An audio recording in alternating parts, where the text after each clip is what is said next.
பெங்களூர்ல கருடனை பார்த்த உடனே ராக்கி அதை கன்ஃபார்ம் பண்ணிட்டான். Here is a man who comes from that powerful place.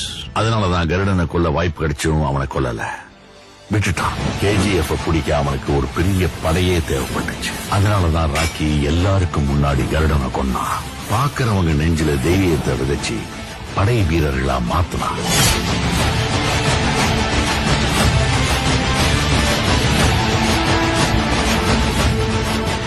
எல்லாருக்கும் கருடன் இறந்த செய்தி தெரிய வந்துச்சு. சூரியவர்தன் சொன்ன மாதிரி பிணந்தின்னி கழுகுகள் சுத்த ஆரம்பிச்சது. KGF அழிக்கவும் காத்துட்டு இருந்தாங்க, உருவாக்கவும் காத்துட்டு இருந்தாங்க. ஆனா அங்க ஏற்கனவே ஒருத்தன் தன்னோட கால் தடத்தை பதிச்சுட்டான்னு அவங்க யாருக்குமே தெரியல.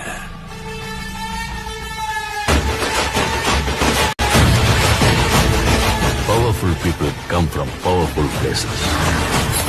ஆண்ட்ரூஸ் எப்போ பாம்பேய லாலிபாப் தர மாதிரி தரேன்னு சொன்னாலும் ராக்கிக்கு அந்த சமுத்திரம் கூட சின்ன குளம் மாதிரி ஆயிடுச்சு.